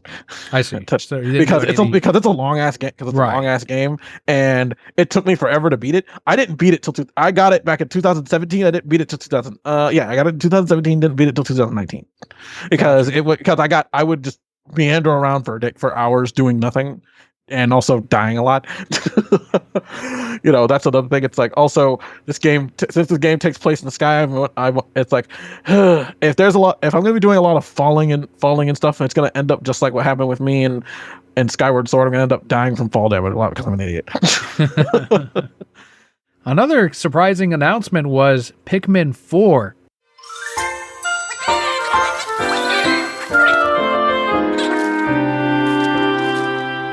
The first sneak peek at the next game in the Pikmin franchise revealed that a tranquil park napping Bulborb and no Pikmin to be seen. Although I did look through the screenshots in the press release, and there are Pikmin in the game, so that was one of the things that people were like, no Pikmin? They're in there. They're going to be in the game. It's just a little teaser trailer. Yeah, they're just showing off the Bulborb thing, and then it's like they're showing you that they're there. It's like, did you forget that literally they had Miyamoto literally pitching the Pikmin mobile game before he talked about that? It's like, we just saw Pikmin in droves. Did you think they don't need to be on screen for you to know that that's a Pikmin 4 game? Absolutely. And it is set to release sometime next year. No street date. And it could very well be delayed into 2024. But I am very happy with Pikmin 4 being announced. I really like Pikmin 1 and 2. I don't think I ever played 3. And I don't think I'll play 4 because I just really don't play a lot of video games these days. But it's something that I'm very happy is still out there because I know fans love the Pikmin series. And Miyamoto, I think, like you mentioned, he worked on this one too. So hopefully it's a solid entry. Yeah, hopefully Scott's thinking about getting it, because I don't want to have to be the one to stream it. I don't want to have to be the one that ends up buying it to stream it, so people get, just so we can get that new game revenue. Because I feel like we should stream that. One of us should try to stream that. Well, who am I kidding? One of us. I know it's going to be me. I'm the only one who's going to stream off the Switch. I'm just going to have to just buy it and stream. Unless that changes between now and then, I'm going to have to buy it and stream it myself. It'll be my first Pikmin game I've touched since 1 that I never beat, because only reason I played Pikmin 1 is because I rented it from a Blockbuster and played it for a weekend and then gave it back because Sure. Yeah, it's not for everyone, that's for sure. Especially not for me back then. Maybe now it'll be different because I actually have the patience for something like that. Mm-hmm. But before we talk about the next topic, I do want to bring up a couple, like 1 or 2 topics that I do have from the direct that I wanted to talk about. Yeah, please. Okay, so 1, there were 5 different farming or fantasy farming type simulators talked about in this direct alone. It's like, Nintendo, what are you trying to say? Are you what are you trying to tell people? Fucking plant something? Go out and learn how to plant something, have an adventure have an adventure and learn how to farm stuff? Because they talked about Various Day Life, which is a farming simulator from Square Enix. They also brought up the Harvest. Oh God, I cannot say this fucking name to save my life. I can't say the fucking name of this game to save my life, and I'm gonna butcher it again. It's Harvester. It's another Square Enix game that involves farming. And then there's this game called Fae Farm, which also involves farming. There's Room Factory 3, which is Harvest Moon with fantasy elements. Yeah. Yay. Okay. Story of Seasons, which is still Harvest Moon, because technically the name Harvest Moon was a Natsume thing, and Natsume split away from the people who make the actual story, is the actual farming simulate the whole farming games. So they had to remake the name. So they had to change the name to Story of Seasons. So Story of Seasons, which is still Harvest Moon. A Wonderful Life, which is a remake of the GameCube games, of A Wonderful Life and A Wonderful Another Wonderful Life, which all the differences between those games is Another Wonderful Life, you play as a female character, so a male. So they just fuse both of the games together because we have the technology to have both of those games at the same time now. We don't need to have two separate ones. And then once again, Square Enix is making another farming simulator, or Square Enix is making another farming, has another simulator game which involves farming. And then there is the Altair Rise of 3, which is the third game of another game which doesn't involve that has some farming in it, but it's more of an alchemy crafting game that has RPG elements in it. And that's and people and everybody I've talked to today thinks that counts. So essentially it's like that's more games that involve farming in some way, shape, or form. So it's like, tell me, Nintendo, what do you want us to do? What do you want us to farm so badly? Want us to farm so badly? Tell me, please. Because like they can't do that a lot. Do you want people to go out in the country in Japan and freaking like start living out there and farming things? Do you want people in other countries to start doing farming simulations, or is it just convenient that all these farming simulators came out at once and everybody wants to get some of that Stardew Valley fame? That's it. Which good for you. Which good for you. Another game which I want to talk about that wasn't on your list is the game Tales Symphonia, the remaster, which it has no specific date. It's supposed to release sometime early in 2023, which usually for whenever most Tales of games, whenever it comes out, it usually comes out in January. I used to love that game. Oh yeah, Tales of Symphonia is like me and Scott's first Tales of game. Scott like got a copy of it from GameStop or something, and then he's like, "Oh, this game is awesome. You should borrow it." And I borrowed it from him, and I'm like, "This game is amazing." And I went out and bought it like literally as soon as I got money. And ever since then, I've been a fan of the entire Tales of series, and so I already know that it's going to be obviously the updated version that came out in the PS2 in Japan that they re-released for the PS3. So it's not going to be the 60 FPS version. Gotcha. It's which, because the GameCube version ran on 60 FPS while the PS2 version did not. So the remaster is not a full graphical overhaul or anything like that, you're saying? No, it's gonna most likely it's them porting the version that they took from the PC because it's just Tales of Symphonia by itself. It's the PC version. They're just porting over the PC version, which I own the PC version, which means I own this game in 4 different capacities. And then Scott was telling me they came out with a collector's bundle, so now he has to get that, and then he has to get that for one system. He has to get then they talked about this one for PS4 and Xbox, so he has to get both of those, and he has to get both of those as well. I told him, you don't have to do this, He's he will. Must. Oh, he will because he's crazy, and I told him. I've witnessed his buying habits when we go to Target. I've been dealing with his buying habits. It's like literally, it's like one time when I came to Florida, he told me, "But Julian, let's go to the Florida Mall." I'm like, "Okay." He wanted to show me the GameStop, and then I love how he left with spending more money than I did. And then they are going to have wait, let me make sure you don't have it on your notes real quick. You don't. Okay. The cloud versions of Resident Evil 2, 3 Remake and Resident Evil 7 on Switch, which if you've seen if you remember how Kingdom Hearts cloud version went, this is going to be bad because unless you have that bitch connected to a stable freaking Ethernet landline, that bitch gonna chug and it's gonna chug hard. And then even when you do, it still isn't that great. Hopefully Capcom will do a better job than Square did. Another big announcement that they have is that they did that. I guess I could save this for the other. Yeah, I could save it for the other one. Yeah, I know you. Yeah, you have some notes on that. I'll save it for that one. But the other big game that I was actually like super interested in, the release, they're bringing back Kirby Return to Dreamland, which was a Wii game, and they're bringing it onto the Switch. And King Dedede's design was changed from that, where he was like more round and bigger looking. They gave him like his weird beak look from Kirby 64 for some reason, which I'm not complaining about it, but like it's like, why though? But I'm still gonna play it because I love Kirby games and Kirby's fun, and then it's like I can pick it up, play like a couple levels, and then move, and then not have to worry about too much. This one, a lot of people were like, "Oh, great, another Fire Emblem!" And yes, they're still making money, so they did another one. It's Fire Emblem Engage.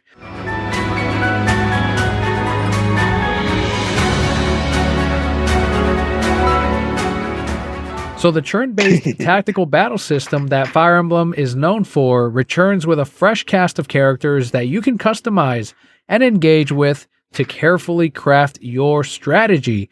It is set to come out in just a couple months, January 20th, 2023.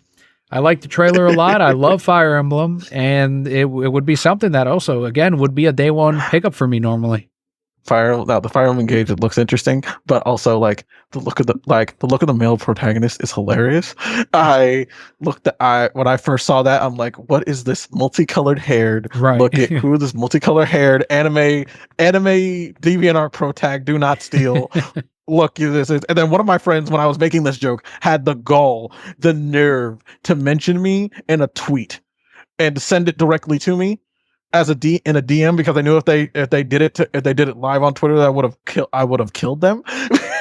and sent me like the actual person who designed the character, and I'm like, oh, you bitch, why would you fucking say that? We're trying to make me feel bad for talking shit about this character design. Yes, the character designer might have some interesting other designs, but the male form looks stupid. The female version looks a lot better, but the male version looks dumb as hell. No, and then also, I looked up the artist. I forgot their name, but they are a prominent VTuber artist.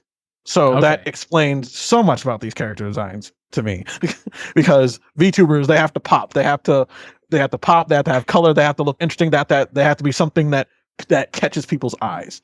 Well, I hope there are romance options in this. That's the main thing that I know Palpa Kelly played the Fire Emblem games for, and it's definitely a fun one with Fire Emblem. I forgot which one we really got on in the 3DS, but where in the future your kids of your staff, like, that's you can use them. Awakening, yes. Oh my God, Awakening is so good. So I hope there's more of that in this. Yeah, Awakening is the reason why we even have Fire Emblem games these days, because if it wasn't for Awakening selling so well in Japan and then doing gangbusters around the world, Fire Emblem would have gone the way of F-Zero and be dead right now. Yeah, they said that was, if that had failed, that they wouldn't have made any more. Yeah, the entirety of that studio would have been dissolved. It would have dissolved in Nintendo, and we would not have any more anime Bishi boys doing war crimes anymore. And it's interesting. I'm gonna play it. I played the last game, Three Houses. I never beat it because I technically didn't own it. It wasn't mine because I borrowed because the cartridge doesn't matter. It's usually the save data. So I borrowed the cartridge from someone else to play it. So I played like one story. Apparently my friend said I played the story that has the most radical ending in it, the version with the most radical ending. But I'm like, I'm sorry. This character seemed to be more engaging than the other one. So I said, yay. But if you want to figure out what I'm talking about, you should play Fire Emblem Three Houses yourself. It's a good game. It's one of the best games on the Switch. You should really get it. If I had the money, I would own my own copy, because I didn't play it till literally early this year. I played it early this year, like back in March, in between I needed something to do in between job hunting. So I was playing that, and it was really good, and you should all get that, and then also get this game. And regardless if the character design is stupid, support the artist. Well, I saved my favorite announcement and the best announcement for last. It is the return of GoldenEye 007.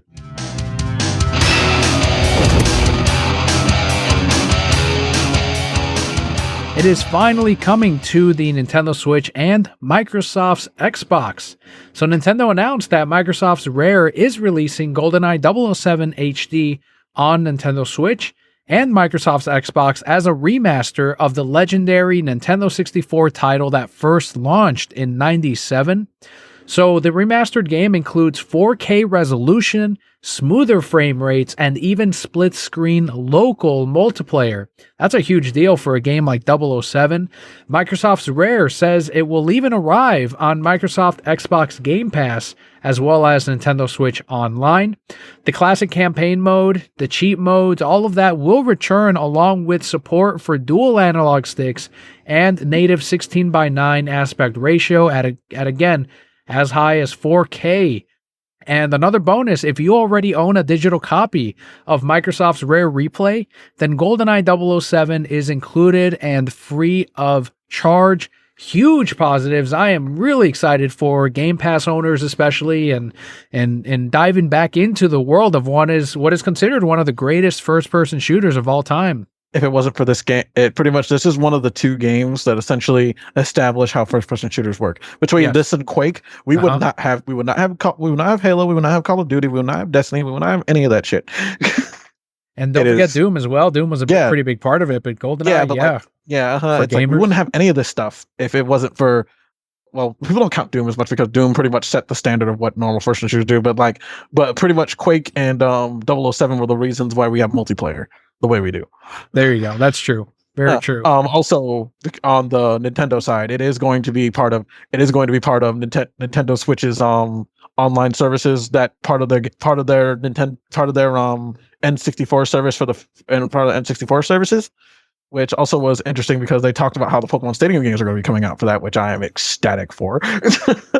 I am like very happy that they're bringing back Pokemon Stadium 1 and 2, along with Mario Parties 1, 2, 3, and 1080 snowboarding. That might be that's the only snowboarding game that I ever played that I never owned myself, because for some reason I had a big obsession with snowboarding games back during that time, especially on because I remember my first one was Cool Borders 2 on PlayStation, not 1. Cool Borders 1 is terrible. I thought I played Cool Borders 1. No, I didn't. It was Cool Borders 2 because I bought Cool Borders 1 on the PS3 when they had PlayStation Go games. I'm like, this game is terrible. But also, Cool Borders 2 is still terrible because it's snowboarding games. You have to remember, it's like they don't tell you how to do anything. They just kind of drop you in the middle of it, tell you to figure the fuck out. Did they explain for Pokemon Stadium, are we just going to have to use rental Pokemon if you play through the main story? I believe so. Because unless they find a way to integrate unless they find a way to integrate because you'd have to first you have to own a version of the red and blue of red, blue, and yellow, and then gold, silver, and crystal, since they're including 2 on 3DS. And then you have to transfer them into the Pokemon Bank, and then take them from the Pokemon Bank and put them in Pokemon Home, and then you only can use the versions from those games in Pokemon Stadium. And then there's you can only use these Pokemon, and then we integrate them to Pokemon Stadium, which is a lot of back and forth, But then it's especially even harder since the 3DS since you can't really do a lot with 3DS, but you can't do a lot of 3DS with the 3DS anymore. So it's either if they're gonna do this, I feel like they should stop fucking with us and release old Pokemon games onto the Switch with the same capabilities. It's like, we know it's like you did it and you managed to do it with the 3DS. You can't lie to us anymore. You just bring the game over. Just bring the games when the 3DS online service dies next year in June. Just bring the bitches over. Bring the old games over. Let us play them. So then we could transfer them into Pokemon Stadium, and then you're going to release Pokemon Stadium, because you said you're going to do that next year. You never said when. They never said when next year. They said they're going to be releasing them next year. So that means fucking just when you release that shit, release the fact, just have a Pokemon Direct about it, and say you're bringing over the old Game Boy Advance games as what. Get the old Game Boy games over, because by the time that shit comes out, the Scarlet and Violet will already be out, and you won't have to worry about developing anything else for it unless besides you don't need the whole team to do the DLC we know you're making, because we're not dumb. We know that Scarlet and Violet are getting DLC. Let's all be for sure. Let's all be real. That expansion pass is going to get announced literally a week before the game comes out on their whatever Pokemon Direct they're coming out with about it. I'm not dumb. I know Nintendo has been very predictable about this kind of shit. So just bring over the whole games, and when you release Pokemon Stadium, and then everybody will be happy, because the rental Pokemon weren't as bad as the ones in Battle Revolution, the game for the Wii, because those rental Pokemon fucking sucked. But it's going to be interesting. I can't wait, because I never owned an N64. I had to live my 64 days vicariously through others. Wow. Because I owned everything not Nintendo. Only Nintendo thing I owned until the GameCube was Game Boy stuff, because handhelds keep 3 children quiet. Gotcha. And then you can't have Pokemon for one child. And then when they found out Pokemon when you can't share that, when my parents finally understood we can't share that stuff, they ended up getting, it's like, you gotta get the other child a Pokemon, you gotta get the other child a Game Boy Advance game, you gotta get the other child a Game Boy so they all can enjoy it at the same time. And then you also have to but then there's the youngest who sees the other 3 playing something, and he just sits there quietly. So we want to keep him quiet. We're gonna get him a Game Boy, and he's gonna play whatever stupid shit he wants to play on that. Well, there you go. A lot of stuff coming to the Nintendo service, and again, GoldenEye 007 from Microsoft, very, very good. I really like that edition. My favorite announcement from today's Nintendo Direct. And Maceo asked a good question on Discord. He asked, we already knew that GoldenEye 007 was coming. We saw it in the trophy list on Xbox.com, but they didn't announce it during Summer of Games. And my only thing was, it's like, yeah, that is a good question. If we already knew it was coming, why did they wait until now during Nintendo's Direct to make it available? And I'm thinking my only answer is that Microsoft and Nintendo, they play nice with each other. And one of the things that they probably thought was this will be a bigger PR splash if we announce both versions on the same day. Trending wise, viewer wise, it'll just make a bigger splash as opposed to saying, 2 months ago, hey, we're getting my 007 on Game Pass. And then 2 months later, and it's also on Nintendo Switch. It just wouldn't have made as big of a splash. It's because it came out on the N64 first. And that could be another reason. But I think it's still a good idea to do it all on the same day. And again, they do have a relationship, Microsoft and Nintendo, which is nice. And it's more than you can say for one of the other companies out there. Wow. Wow. Wow. Wow. Wow. Wow. Wow. Wow. You can't even say that. You can't even say Sony's name. There's say Sony's name. You can drag Sony through the mud. You can drag Sony through the mud, it's fine. I don't want to sound like fine. old Sony does it to themselves. I don't want to sound like old school LGG. Please. We still have our issues with Xbox because pretty much it's like, what's the point of getting an Xbox when you can just get a PC and get Xbox Game Pass? That's fine too. Hey man, get PC Game Pass. The money flows in the same way. Even though the only person that has Game Pass right now is Jacques. Good. Jacques a smart guy. Yeah, Jacques is a fleeting person who's not loyal to video game companies who play certain things. I don't know. He's just not loyal to like certain people who make certain video games.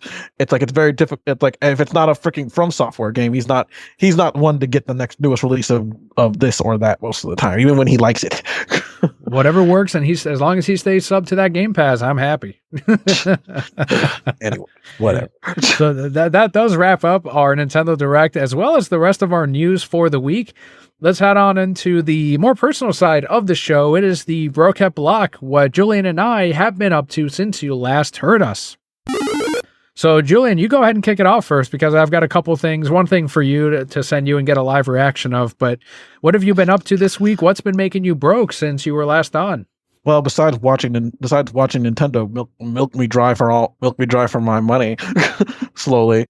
Outside of me trying to think about which I'm still trying to make up my mind which Pokemon game I'm going to get. I might just end up getting both of them and streaming one and saving the other for my own personal enjoyment, which is what's happening with Sword and Shield right now. Literally, Sword is the streaming version and Shield is my personal version, which I keep for myself. So yeah, I am going to be making a purchase soon after I'm waiting for certain bills to take their money, because companies have to take their money. I'm going to be playing this game that I heard about, but I forgot about it because of other shit going on at the time. It's this game called Tome: The Terrain of Magical Expertise.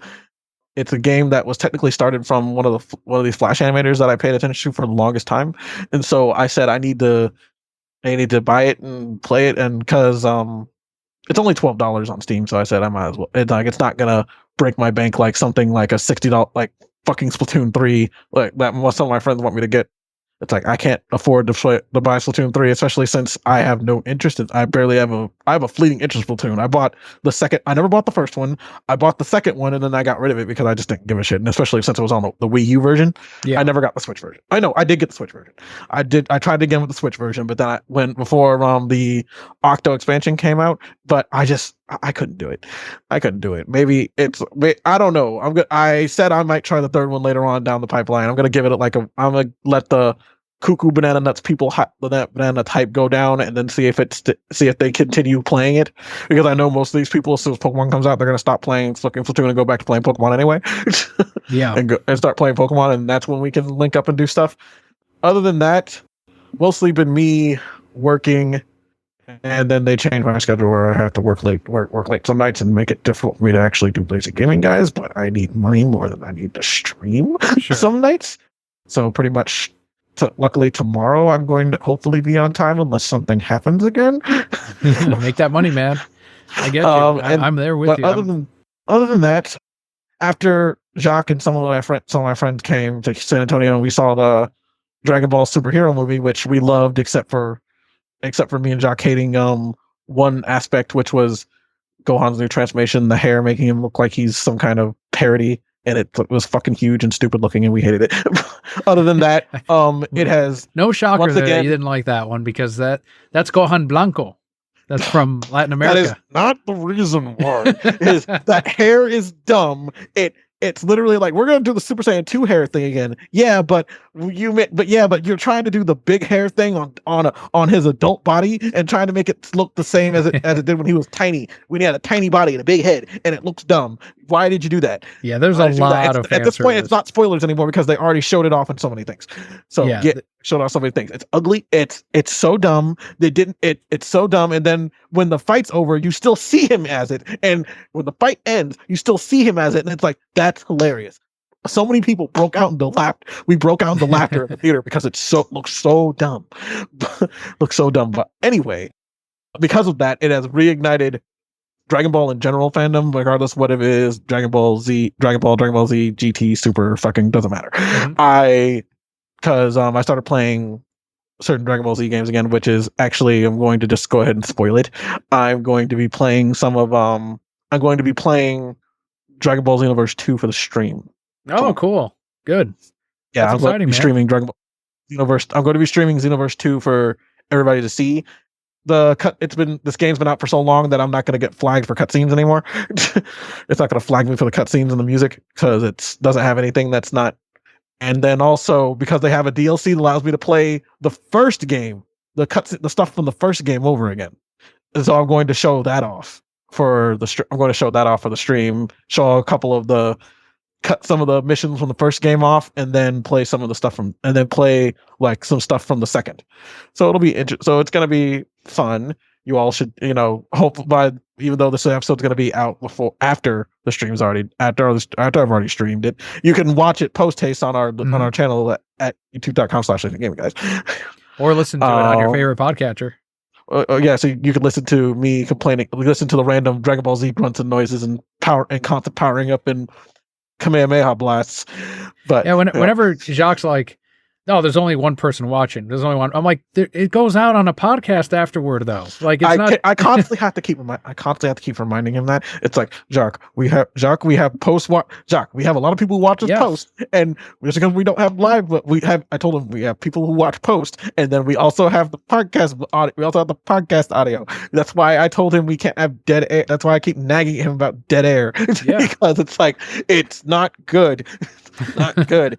That's why no one wants it. So especially since our streams go on for 3 or 4 hours, unless you're gonna get off your ass and start editing the good bits. Stop complaining. You need to start helping fill in the dead air and stop being quiet. See, you know how it is. I know, because nothing is worse listening or watch, even if I'm not watching someone stream, just listening to them having conversations, and suddenly everything stops. And just even go so to call. I don't even care if they're reacting to something. At least they're doing something. Right. Make some noise. Make some noise. Don't sit there and vegetate in front of the screen. No, nobody watches that shit. No. Watch that shit. Even if it's a bad game, at least they're engaged. That's why I try not to play games that are boring. If it's going to be a bad game, it has to be a notoriously bad game. I don't want to play a boring bad game, because you play a boring bad game, that's more insulting, because then I have to force myself to do over the top reactions, which are bad. Like Scott playing, like when Scott was playing the version of playing the remake of Saints Row or whatever. When I got on the stream, I was reacting to what was going on the screen because it was ridiculous and stupid. Why are you a shirtless woman? Why are you a shirtless woman who's only wearing a jacket? Why are you in the middle of a desert in a rave party? Why does your character look so ridiculous? Just it's the part of streaming things. It's not just acting, it's overacting. It's like you have to do a little bit of overreaction or it's not fun. I could sit here and it's like, who wants to sit here and listen to someone be calm, listen to someone like, oh, that sucks. Oh, that's bad. Wow. It's like, who wants to hear someone go on it's like, there's no point. It's like, there's no point in having the camera if no one can see if no one can really see any actual reactions out of you, unless they're paying attention to the subtleties of your slight face movements to it. That's not fun. It's not fun. It's boring. It's like, yes, it's like you might have all this setup, but it's like, Jacques, you might have all this setup and stuff, but unless you're gonna put in some effort to put some emotion behind some of this stuff, it's wasted. Just take a card from those MCU shills when a new trailer comes out and they're like, "Oh, let's go. They say "let's go" 18 million times during the whole trailer. That's if you want to see some acting, that's the shit you gotta watch. I was thinking about doing an impromptu stream of freaking of the direct today, but I said it's too early. These things need to start coming out so early so I can actually, let the day process, because it comes out, because when these things come out, it's like 9 or 8 in the morning for me. And someday, unless I previously had something going on earlier that morning, I didn't wake up till 10 minutes before that fucking thing came on. The reason I didn't miss it is because I set an alarm so I would see it, so I wouldn't be spoiled by anybody. Absolutely. And on one of my Final Fantasy 14 Discord, we're streaming it, and I said, okay, I'm gonna join I'm gonna top into and watch it. And by the time it actually got going, I got the hype. I actually had emotions and could think again, because it took about 10 minutes in before I could actually give good reactions. But other than that, that's how I'm going and how I'm doing. Very good to hear. And we will get a chance to cover Julian's Lazy Gaming Guys towards the very end of the show. But on my end, Leo was able to go with my parents and celebrate at Disney. You brought up Disney World earlier today, and they stayed at a Disney resort for my mom's birthday, and she asked if they could bring Leo over and have him there, and I'm like, sure. So they had him there, and he loved the swimming pool at the resort, so they did a lot of swimming pool. They went to Animal Kingdom. He went on the safari trek, but he really wanted to see lions because aside from a T-Rex, a lion is his favorite animal, and they were hiding somewhere because of the rain. They're always hard to see anyway, so they weren't anywhere.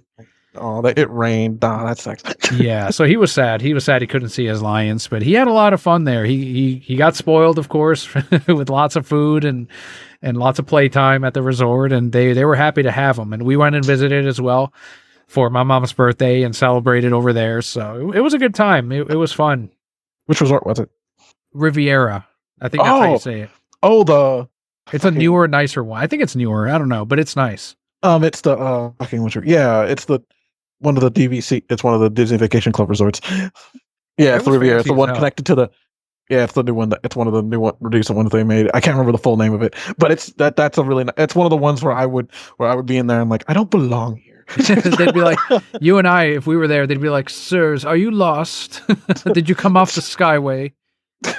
It's like, do you have you must have a reservation at our fancy restaurant, but you're not dressed well enough. You must be looking for the All-Star Resorts. All-Star Resorts. They're back over there. You have to take a bus. You need to get back on the bus to Disney Springs, then go back there, you plebeians. Or it's like, you're looking for the animation of the pop century. They're back that way. By the looks of you, more specifically the All-Star Sports. you spent 2 years of your government money to get this, and also took out a mortgage on your house to get here. If it wasn't for the fact of how ridiculous and stupid that idea was, Scott actually me and Scott almost ended up paying for a joint DVC membership, but I told him that's ridiculous. It's like I would love it, but I could not justify using it because I go to Disney once a year, and the rest of the perks would be wasted on me. Well, good stuff, man. I'm really happy you were on for today's D23 and Nintendo Direct episode. It ended up working out again. The universe, I will not fight it, but the schedule ends up working out well for the topics and news that end up breaking. So I appreciate it, Julian, for you being on, and I'm going to leave that last bit of the broadcast block for after the end credits or end song, but please let them know where they can watch Lazy Gaming Guys. Well, we are on youtube.com/lazygamingguys. Jacques also streams on his, sometimes we'll stream off his Twitch sometimes. I need to, since Twitch is doing boost for people this month. I should probably actually get the Twitch, use the Twitch more often, but we'll worry about that later. But yeah, youtube.com/@lazygaming guys. We stream every Wednesday and sometimes other days whenever something goes wrong with a Wednesday stream, or if we feel like streaming another day because we had something that came out. Like I know when Pokemon comes out, we're going to be streaming twice that week. Also, you can catch us on twitter.com at lazygamingguys. Also, you can find me on Twitter at Kage023. I forget what I go by now. Is it by King Julian still? It is by King Julian still. Yep. I randomly share art and random stupid memes that I found. I have a slew of them to stream after I'm done doing this. And pretty much mostly, I don't know. Well, yeah, mostly it's me.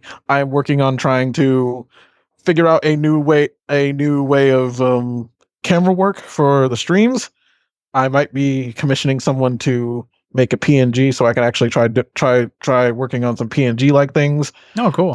Doing a PNG like thing whenever I don't feel like showing my face on camera. Yeah. Instead of just not having a camera, we can have at least have something of me at least moving whenever even if it's like twitching around whenever I talk. At least it's something.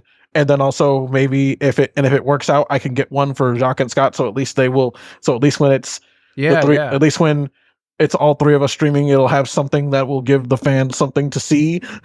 That's something to look at that distinguish one of the non-facial voices that people don't know about.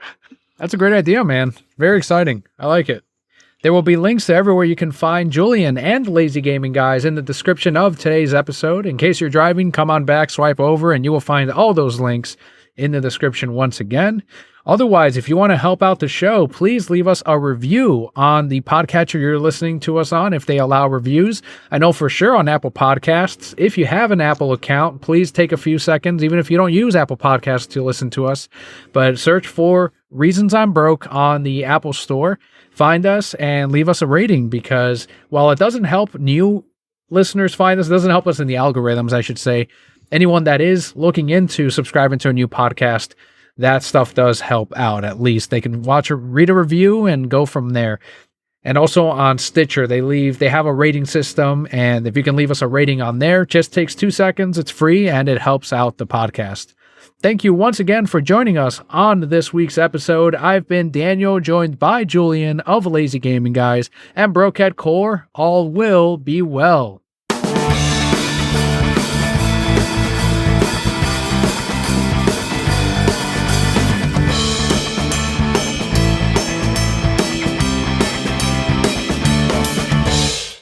All right, Julian. So I've got something that it was all Bobby's idea. I don't like this. He wanted a live reaction on the podcast for something he found today that you might be interested in, and he wants to know your thoughts on him. All right, so it will be up on Twitter by the time this episode releases, by the time you're listening to this. So all you need to do is search @ReasonsI'mBroke on Twitter and @ReasonsI'mBroke on Twitter and @Kage023, and you will find the tweet. So on Discord right now, Julian, the not safe for work section, what do you think? He found this today. I want your reaction. Oh no, I'm worried. Okay, here we go. Let's look at it. What the? Is it the Eternus VMAX card that I'm supposed to be looking at? Yes. Okay. With the guy on it. Oh, you mean Rose or whatever his name is? Okay, so I told Bobby about. I think I swore I told Bobby and everybody 1,000 times. I'm not into Rose. Oh, god damn it! I'm not into Rose. His brother is clearly the hot one. His brother Peony is the hot one. He is the lesser brother. How do you spell the lesser that? twin brother. Sorry, not sorry. How do you spell Peony? Peony, Peony. Oh, Peony. Yeah. His brother, who is fucking, he's much hotter. I find him more. He is a lot more of a lively character and a better written character. While at it, he is perfect. I love him. I have it. Okay, how about this card? I want to have his babies. Now that's hot. See, that's hot. Sorry, Bobby. Daniel found the hot one. Because that man's hot. Look at it. Look how happy he is. Happy he is. His brother clearly is a sad boy who is a sad boy and needs and you know, I don't have time to baby somebody. I want a man who knows what he wants and doesn't care if he looks stupid while doing it. Well, there you have it.